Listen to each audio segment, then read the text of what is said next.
இலங்கையில சைபர் தாக்குதல் வந்து நடந்திருக்கு. அதுவும் ம். சும்மா அமௌண்ட் எல்லாம் கிடையாது.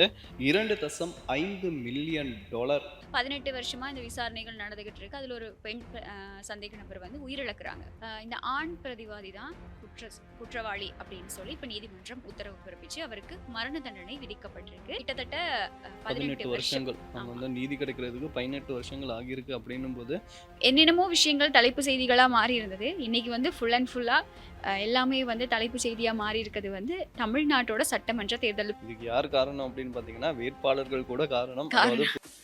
யாரா வேணாலும் இருக்கலாம் சார். அந்த அண்ணன் அவரு பேரு வேட்பாளர் விஜய். குமாரா கூட இருக்கலாம். அந்த வீடியோல வந்து ட்ரம்ப் வந்து வெயிட் பண்ணிக்கிட்டு இருக்க மாரியும், ஆனா ஆமா. கடைசியில வந்து ஒரு துண்டு ஒண்ணு குடுத்துருவாங்க. அதுல வந்து குடுத்துருப்பாங்க என்னன்னா, "ஷட் அப் ட்ரம்ப்" அப்படின்னு எழுதிருவாங்க. ஆ. இத கேட்டோனே ட்ரம்ப் வந்து என்ன சொல்ல ஆக்ரோஷமா வீடியோ பார்க்குறவங்க எல்லாருமே என்ன நினைச்சுப்பாங்க அப்படின்னா, "ஐய்யய்யோ! ட்ரம்ப்புக்கு கோவம் வரப்போகுது. ம்.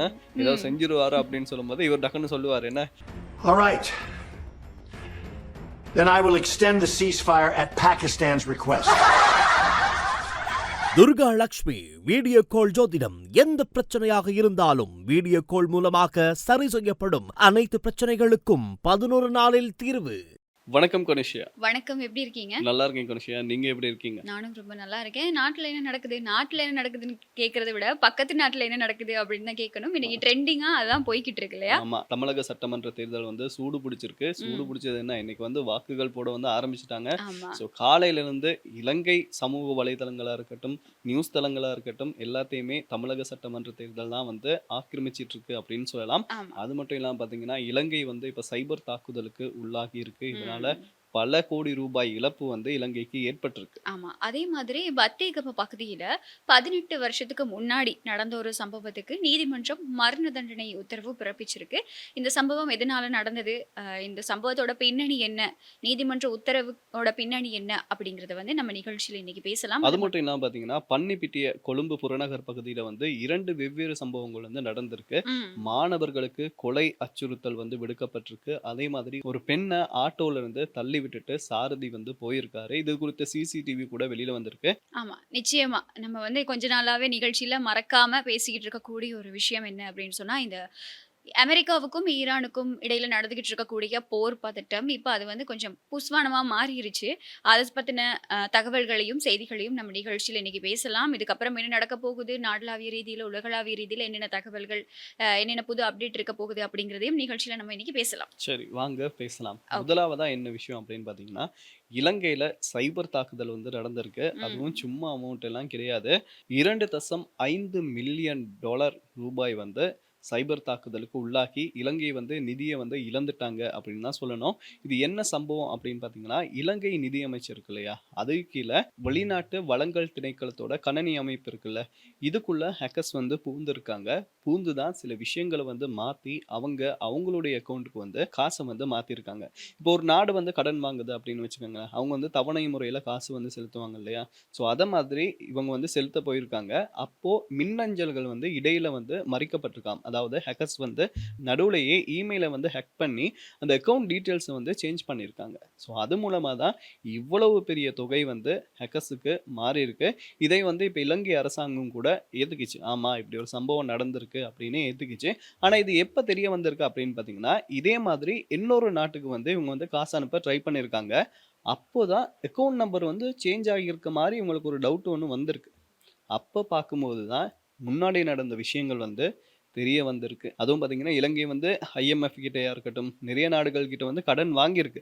அந்த கடன திருப்பி செலுத்த போகும்போது, இப்ப அதுவும் இல்லாம போனதால, இலங்கைக்கு வந்து கடன் சுமை வந்து இப்ப கூடிடுச்சு அப்படின்னு தான் சொல்லணும். ஆனா இதுல என்ன ஸ்பெஷல் அப்படின்னு பார்த்தீங்கன்னா, இந்த சம்பவம் இப்ப நடக்கலையாம்.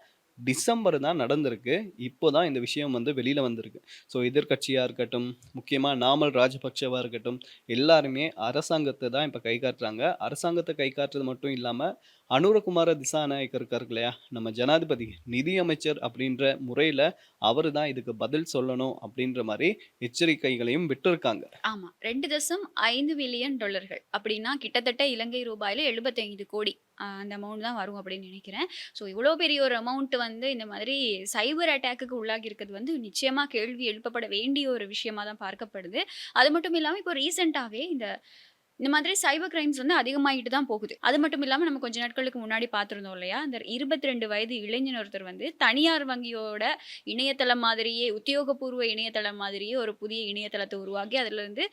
10,00,000 வந்து மோசடி செஞ்சிருந்தாங்க. அது வந்து 10,00,000 இருந்தாலுமே கூட, அது ஒரு சின்ன சம்பவமா பார்க்கப்பட்டாலுமே கூட, இந்த மாதிரி சின்ன சின்ன சம்பவங்கள் தான் இவ்வளோ பெரிய ஒரு தொகை வந்து சைபர் அட்டாக்குக்கு உள்ளாகுறதுக்கான ஒரு காரணமாகவும் அமையுது. அது மட்டும் இல்லாம, இதுக்கு முன்னாடியும் கூட இலங்கையில இந்த மாதிரி விஷயங்கள் நடந்திருக்கு. ஆனா, ஒரு அரசாங்கத்தோட நிதி கட்டமைப்புக்குள்ள இந்த மாதிரி ஒரு சைபர் அட்டாக் நடந்து இவ்வளோ பெரிய அமௌண்ட் வந்து இப்போ எங்களுக்கு லொஸ்ட் ஆகியிருக்கு.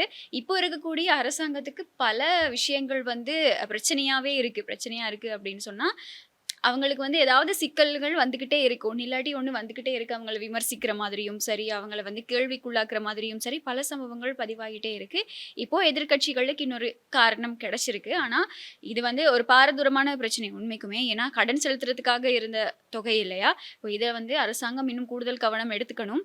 சர்வதேச விசாரணைக்கு உட்படுத்த போறதாகவும் தகவல்கள் வெளியாகி இருந்தது. ஆகவே இந்த முறையான விசாரணைகள் நடத்தி, இந்த அமௌண்ட்ட மறுபடியும் எடுக்க முடியுமா இருந்தா வந்து, அது உண்மைக்குமே ஒரு நல்ல விஷயமா தான் பார்க்கப்படுது. ஆல்சோ பார்த்தீங்கன்னா, நாமல் ராஜபக்ஷ இன்னொரு விஷயத்தையும் சொல்லியிருக்காரு. முதல் வந்து அந்த கொள்கலன்கள் இருக்கு இல்லையா? அந்த கண்டெய்னர்ஸ் அத பத்தி பேசிக்கிட்டு இருந்தாங்க. அத வந்து அரசாங்கம் மூடி மறைச்சிருச்சு. அதே மாதிரி இப்ப நிலக்கரி இஷ்யூ வந்துச்சு.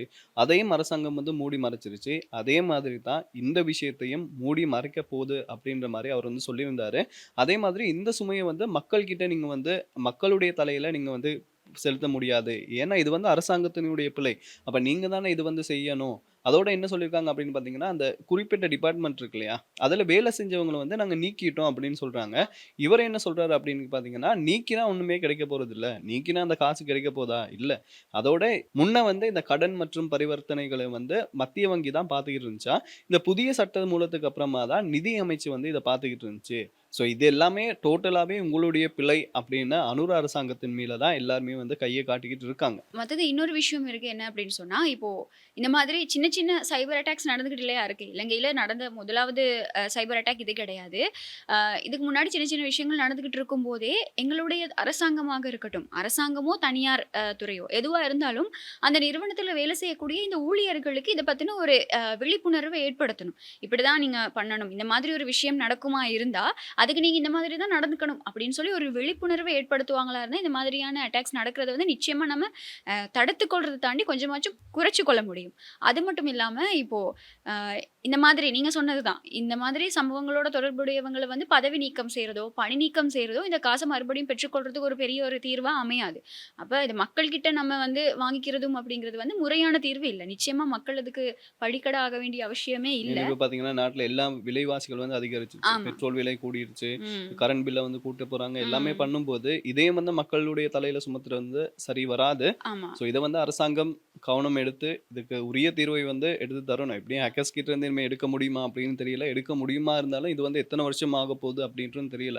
ஸோ இலங்கை அரசாங்கம் இப்ப என்ன முடிவு எடுக்க போறாங்க அப்படின்றத நம்ம வந்து பொறுத்திருந்து பார்க்கலாம். ஆமா. மத்தது வந்து இப்போ பொதுவாவே நாங்க வந்து கடன் வாங்கியிருக்கோம் இல்லையா? எல்லாருக்குமே தெரியும். நாங்க அறகலைய போராட்டம், அதுக்கப்புறம் நாடு வந்து மறுபடியும் வளர்ச்சி அடையணும் அப்படிங்கிறதுக்காக பல கடன் திட்டங்கள் வந்து எங்களுடைய நாடு மூலமா எடுக்கப்பட்டிருந்தது. இந்த கடன் திட்டத்தோட வட்டியவே நாங்க வந்து 2028ல தான் கட்டி முடிக்க போறோம். 2028ல தான் எங்களுடைய வட்டி தொகையே முடியுது. அதுக்கப்புறம் தான் நாங்க வந்து அந்த முதல செலுத்துறதுக்கான பணிகள்ல வந்து அதுக்கான நடவடிக்கைகள மேற்கொள்ளணும்.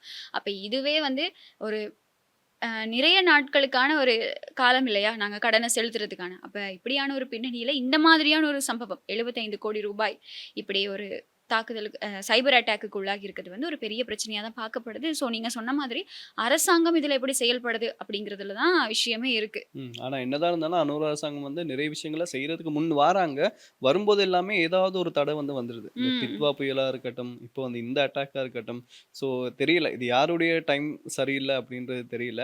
பட் பார்ப்போம். அரசாங்கம் இதுக்கு ஒரு நல்ல முடிவு எடுக்கும் அப்படின்னு நம்பலாம். இந்த சம்பவம் பதிவாகியிருக்கக்கூடிய இப்படியான ஒரு பின்னணியில இன்னொரு நீண்ட வழக்கு விசாரணைக்கு அப்புறமா ஒரு மரண தண்டனை உத்தரவு நீதிமன்றத்தால பிறப்பிக்கப்பட்டிருக்கு. இந்த சம்பவம் என்ன அப்படின்னு சொன்னா, பத்தேகம பகுதியில வந்து கிட்டத்தட்ட 18 வருஷத்துக்கு முன்னாடி நடந்த ஒரு சம்பவம். பத்தேகம போலீஸ் கான்ஸ்டபிள் ஒருத்தர் வந்து ஒரு சுற்றி வளைப்புக்கு போயிருக்காரு 2008ஆம் ஆண்டுல. 2008ஆம் ஆண்டுல இந்த சுற்றி வளைப்புக்கு போயிருந்த சந்தர்ப்பத்துல வந்து இவர் வந்து சுட்டுக் கொல்லப்படுறாரு. இந்த சுட்டுக் கொல்லப்பட்ட சம்பவத்துக்காக வந்து வழக்கு விசாரணைகள் நீதிமன்றத்துல தொடரப்பட்டு நான் முதல்ல சொன்ன மாதிரி 18 வருஷமா இந்த வழக்கு விசாரணைகள் வந்து நீடிச்சுக்கிட்டே இருக்கு. இந்த சம்பவம் தொடர்பா 3 பேரை கைது செய்றாங்க. இந்த கைது நடவடிக்கையை வந்து போலீசார் தீவிரப்படுத்தியிருந்த சந்தர்ப்பத்துல வந்து 4 பேர் மொத்தமா கைது செய்யப்படுறாங்க. இந்த 4 பேர்ல ஒருத்தர் வந்து ஒரு ஆண் பிரதிவாதியும் மற்ற 3 பேரும் பெண்கள் அப்படின்னு சொல்லப்படுது. 18 வருஷமா இந்த விசாரணைகள் நடந்துகிட்டு இருக்கு. அதுல ஒரு பெண் சந்தேக நபர் வந்து உயிரிழக்கிறாங்க. வழக்கு விசாரணை சந்தர்ப்பத்திலேயே உயிரிழக்கிறாங்க. அதனையும் தொடர்ந்து வந்து இந்த வழக்கு விசாரணைகள் நடந்துகிட்டு இருக்கு. இந்த சந்தர்ப்பத்துல வந்து இந்த ஆண் பிரதிவாதி தான் குற்றவாளி அப்படின்னு சொல்லி இப்ப நீதிமன்றம் உத்தரவு பிறப்பிச்சு அவருக்கு மரண தண்டனை விதிக்கப்பட்டிருக்கு. இந்த விஷயம் அதாவது நேற்று வலப்பிட்டிய நீதிமன்றம் மூலமா தான் இந்த உத்தரவு பிறப்பிக்கப்பட்டிருக்கு. கிட்டத்தட்ட 18 வருஷம். வருஷங்கள் அவங்க ஆமா. வந்து நீதி கிடைக்கிறதுக்கு 18 வருஷங்கள் ஆகியிருக்கு அப்படின்னும் போது பரவாயில்ல. ஒரு பக்கம் வந்து ரொம்ப வந்து லோங்கா இருக்கிற மாதிரி நமக்கு தெரியுது. பட் இன்னொரு பக்கம் பார்த்தீங்கன்னா, சரி ஓகே 18 வருஷம் ஆனாலுமே நீதி வந்து கிடைச்சிருக்கே ஆமா. அப்படின்ற மாதிரி சட்டம் பெருமை சரியா சட்டம் தன்னுடைய கடமையை செய்யும் அப்படின்ற மாதிரி கூட சொல்லலாம். அதாவது 2008ஆம் ஆண்டு நவம்பர் மாதம் 30ஆம் திகதி தான் இந்த சம்பவம் பதிவாகி இருக்கு. இந்த சம்பவத்துக்கு அப்புறமா கிட்டத்தட்ட 2 போலீசார் வந்து போயிருக்காங்க. சுற்றி வளைப்புக்கு தான் போயிருக்காங்க. சுற்றி வளைப்புக்கு போயிருந்த சந்தர்ப்பத்துல தான் அந்த பிரதேசத்துல, அந்த பகுதியில வந்து அந்த 2 கான்ஸ்டபிள்ல ஒரு கான்ஸ்டபிள் வந்து சுட்டுக் கொல்லப்படுறாரு. இப்போ இந்த சம்பவம் நிறைய பேருக்கு ஞாபகம் இருக்காது. நிறைய பேருக்கு ஞாபகத்துல இருக்கும். ஆனா கடைசியில அவங்களுக்கான அந்த நீதி நிலைநாட்டப்பட்டிருக்கு. அந்த உயிரிழந்த கான்ஸ்டபிளுக்கான நீதி நிலைநாட்டப்பட்டிருக்கு. இப்போ அவங்களுக்கு மரண தண்டனை விதிக்கப்பட்டிருக்கு. சரி எப்படியோ குற்றவாளிகளுக்கு வந்து தண்டனை கிடைக்கும் பட்சத்துல அது வந்து மதிக்கப்படக்கூடிய ஒரு விஷயம் தான்.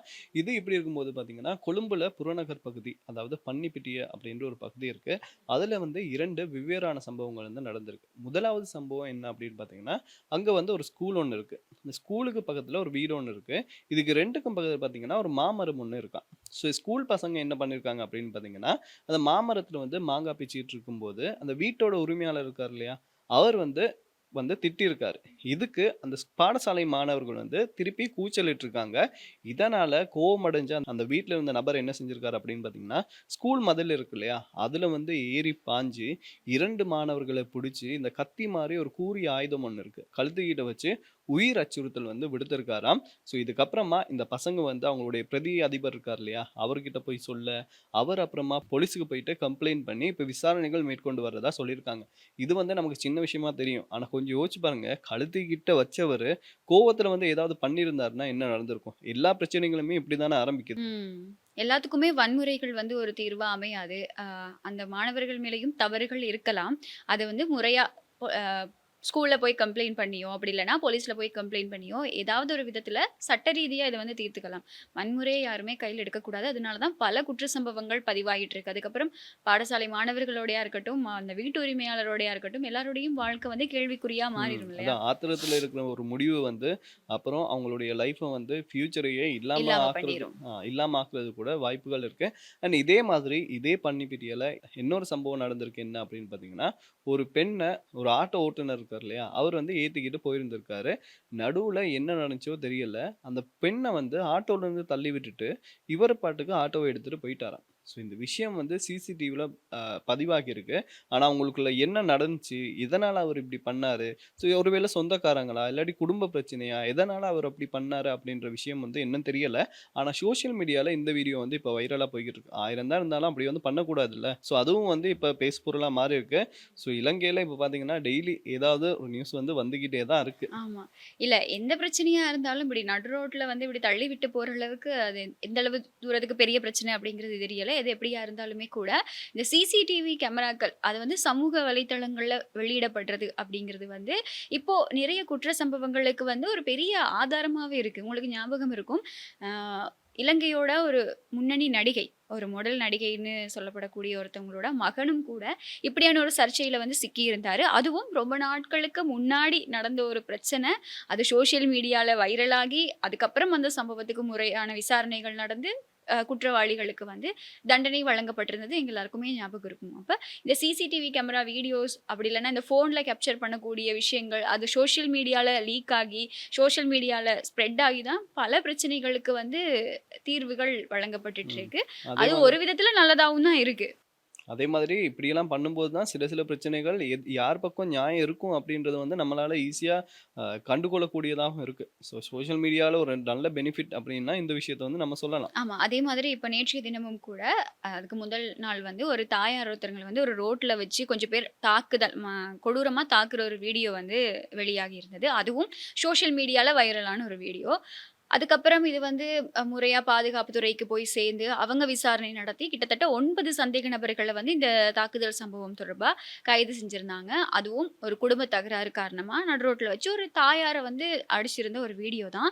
இப்படிதான் இந்த சமூக வலைத்தளங்கள் மூலமா எந்த அளவுக்கு நல்ல விஷயங்களும் நடந்துகிட்டு இருக்கு அப்படிங்கிறது வந்து முக்கியமா பார்க்க வேண்டிய ஒரு விஷயம். இது இப்படி இருக்க, தமிழக சட்டமன்ற தேர்தல் நான் முதல்ல சொன்ன மாதிரி இப்ப நாங்க 2 நாளா பேசிட்டு இருக்கோம் இல்லையா? இப்ப இன்றைய தினம் வந்து தேர்தல் வாக்குப்பதிவு நடவடிக்கைகள் வந்து நடந்துகிட்டு இருக்கு. இந்த வருடம் நடந்துகிட்டு இருக்கக்கூடிய தேர்தல் வந்து ஒரு வரலாற்று சாதனையா பதிவு செஞ்சிருக்கதாவும் இப்போ தகவல்கள் வெளியாகிட்டு இருக்கு. கிட்டத்தட்ட காலையில 7 மணிக்கு இந்த வாக்குப்பதிவுகள் வந்து ஆரம்பமாகி இருந்தது. 7 மணில ஆரம்பிச்சு கிட்டத்தட்ட 4 மணித்தியாலத்துக்குள்ள 2 கோடி மக்கள் வந்து வாக்களிச்சிருக்கதா ஒரு தகவல் வெளியாகி இருக்கு. அது மட்டும் இல்லாம 2021ல ஒரு சட்டமன்ற தேர்தல் நடக்குது இல்லையா? இந்த சட்டமன்ற தேர்தல்ல வந்து சென்னை வாக்குப்பதிவு இருக்கு இல்லையா? சென்னையில மட்டுமே 59 சதவீதமான வாக்குப்பதிவு வந்து நடந்திருக்கு. அதே மாதிரி இன்றைய தினம் நடந்துகிட்டு இருக்கக்கூடிய இந்த வாக்குப்பதிவுல பகல் 1 மணி ஆகும்போதே சென்னையில மட்டும் 54% வாக்குகள் வந்து பதிவாகி இருக்கதா வந்து தகவல்கள் வெளியாகி இருக்கு. அப்ப யோசிங்க 2021ல எவ்வளவு பேர் வந்து தேர்தல புறக்கணிச்சிருக்காங்க.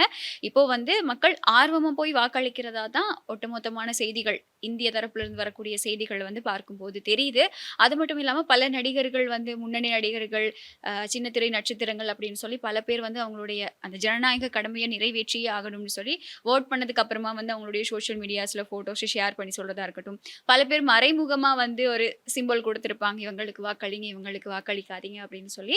இது பார்க்கவே வந்து தமிழகத்த தாண்டி இப்ப பல பேரும் பேசக்கூடிய ஒரு பெரிய விஷயமா மாறி இருக்கு. நேத்து வரைக்குமே அ என்னென்னமோ விஷயங்கள் தலைப்பு செய்திகளா மாறி இருந்தது. இன்னைக்கு வந்து ஃபுல் அண்ட் ஃபுல்லா எல்லாமே வந்து தலைப்பு செய்தியா மாறி இருக்கிறது வந்து தமிழ்நாட்டோட சட்டமன்ற தேர்தல். பார்க்கறதுக்கே வந்து ஆர்வமாவும், ஆச்சரியமாவும் இருக்கு. ஏன் அப்படின்னு சொன்னா, எல்லாருமே அரசியல் இவ்வளவு தீவிரமா இருக்காங்க அப்படிங்கிறது வந்து ஒரு நல்ல விஷயம் இல்லையா? பாராட்டக்கூடிய விஷயம் இல்லையா? இதுக்கு யார் காரணம் அப்படின்னு பார்த்தீங்கன்னா, வேட்பாளர்கள் கூட காரணம். அதாவது காரணம். புதிய வேட்பாளர்கள் இருக்காங்க இல்லையா? ம். அது கூட காரணம். இது வந்து இந்த பக்கம் இப்படி போகும்போது பார்த்தீங்கன்னா, இன்னொரு பக்கம் என்ன நடந்திருக்கு அப்படின்னு பார்த்தீங்கன்னா, அந்த வெளியூர்ல வேலை செய்வாங்க இல்லையா? அவங்க வந்து நைட்டோட நைட்டா ஊருக்கு வந்து வோட் போடலாம் அப்படின்ற ஐடியாவோட இருந்திருக்காங்களாம்.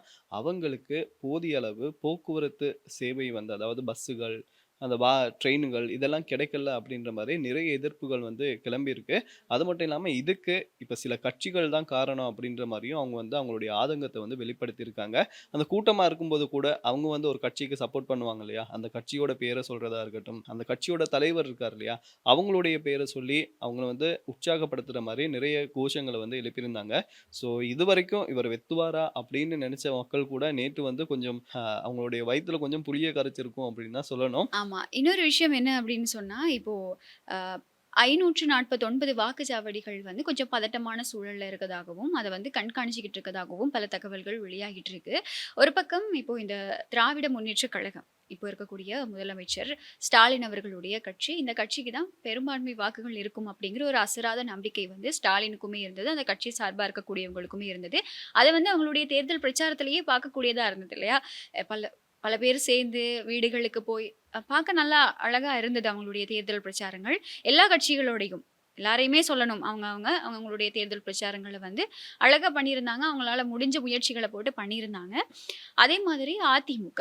இவங்க 2 பேர் தான் சாதாரணமாவே இந்த தேர்தல் வழமையா தேர்தல் நடக்கும்போது இவங்க 2 பேருக்கு இடையில தான் ஒரு போட்டித்தன்மை இருக்கும். அதாவது திமுகக்கு இருக்கக்கூடிய ஒரு எதிர்ப்பு வாக்குகள் வந்து அதிமுகக்கு வரும். அப்படிங்கிற ஒரு போட்டித்தன்மை தான் இருந்துகிட்டு இருந்துச்சு. ஆனா இந்த தடவ இந்த வாக்குகள் எல்லாமே வாக்கு சதவீதங்கள் எல்லாமே உடைஞ்சிருக்கதா தான் தகவல்கள் வெளியாகுது. அதுக்கான காரணம் என்ன அப்படின்னு சொன்னா, வெளிப்படையாவே சொல்லலாம். தமிழக வெற்றி கழகம் தான் இதுக்கான காரணம் அப்படின்னு சொல்லி பரவலா பேசப்படுது. அ விஜய் அடிக்கடி அவருடைய பிரச்சாரங்கள்ல சொல்லக்கூடிய ஒரு விஷயம் தான் 2 பேருக்கு இடையில தான் போட்டி அப்படிங்கிற விஷயம்.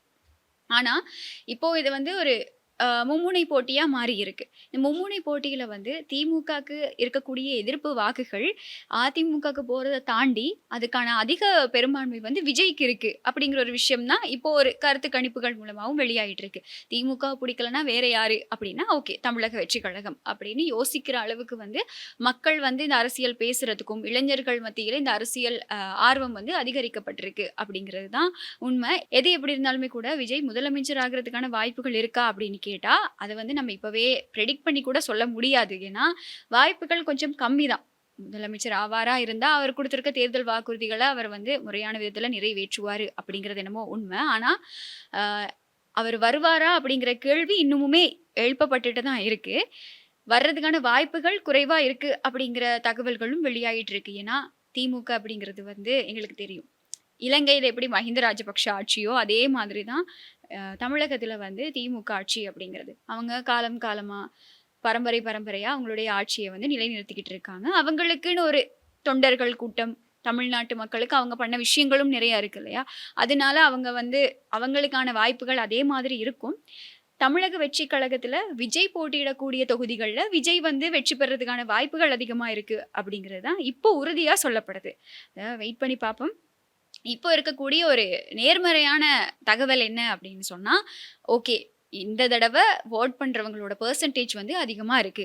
எல்லாரும் வீட்லயே முடங்கி கிடக்காம, அவங்களுடைய ஜனநாயக கடமைய நிறைவேற்றதுக்காக வெளியில வந்து அவங்களுடைய வாக்குச்சாவடிகளுக்கு போய், அவங்களோட அந்த உரிமைய வந்து அந்த கடமைய வந்து முறையா செஞ்சுக்கிட்டு இருக்காங்க அப்படிங்கிற ஒரு நல்ல தகவல வந்து பகிர்ந்து கொள்ளலாம் நம்ம. ஸோ பார்க்கலாம். இப்ப தேர்தல் அப்படின்னு இன்னைக்கு வந்து வாக்கு போடுற நாளும் வந்துருச்சு. இனிமே இன்னும் கொஞ்ச நாள்ல வந்து ரிசல்ட்ஸும் வந்துரும். ஆமா, அப்ப நிச்சயமா. தெரியும் மக்களுடைய எதிர்பார்ப்பு என்ன? யாரு வாரா? யாரு வரல? அப்படின்றத வந்து வெயிட் பண்ணி பார்த்துலாம்.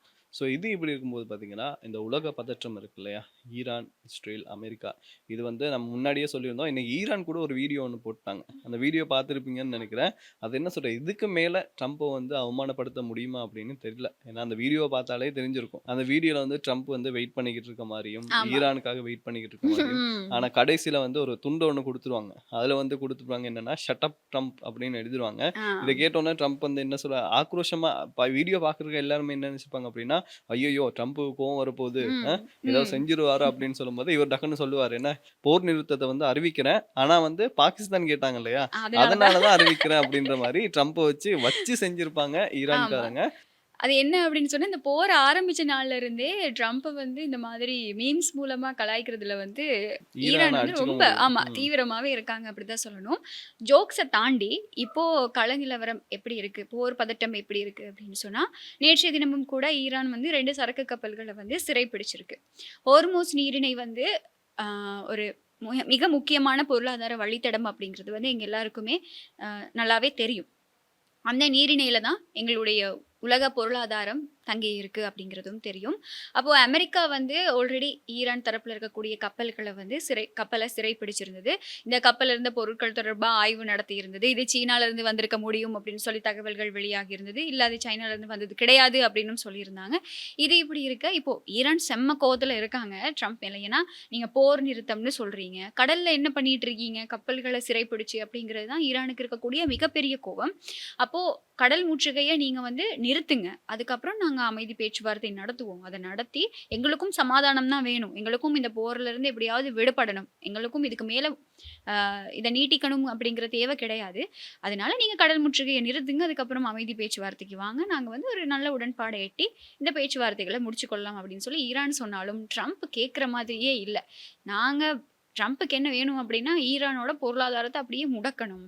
அ அவருக்கு அந்த அந்த தேவைகள் தான் இருக்கு. ஈரான் தோத்துறணும். ஏதோ பண்ணி ஈரான் தோத்துறணும், அடிபணியணும், அவரோட நிபந்தனைய ஏத்துக்கொள்ளணும். இதுதான் ட்ரம்ப்போட ஐடியா. அதனால தான் அவரு தல கால் புரியாம என்னென்னமோ பண்ணிக்கிட்டு இருக்காரு அப்படித்தான் சொல்லணும். இப்ப ஈரான் தரப்புல இருந்து 2 கப்பல்கள வந்து சிறைப்பிடிச்ச அந்த ஒரு வீடியோவும் வந்து இப்போ வெளியாகி இருக்கு.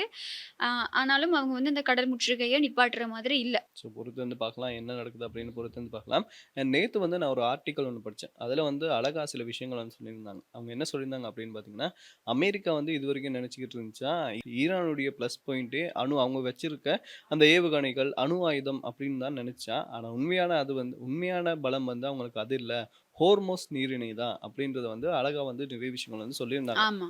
அந்த விஷயம் என்னமோ உண்மதான். ஏன்னா, ட்ரம்ப்போட முதலாவது நோக்கம், ட்ரம்ப், இஸ்ரேல் இவங்க 2 பேரோட நோக்கமா இருந்தது வந்து, அ ஈரானோட அணு ஆயுதங்கள வந்து முற்றிலுமா நிறுத்தணும். அது மட்டும் இல்லாம முக்கியமா செறிவூட்டப்பட்ட யுரேனியம் இத வந்து ஈரான்ல இருந்து எடுத்துக்கணும் அப்படிங்கிறது தான். அதுக்காக தான் இந்த போர் ஆரம்பிக்கப்பட்டதா அப்போ அவங்க தரப்புல இருந்தே சொல்லியிருந்தாங்க. முக்கியமா இஸ்ரேல் சொல்லியிருந்தது.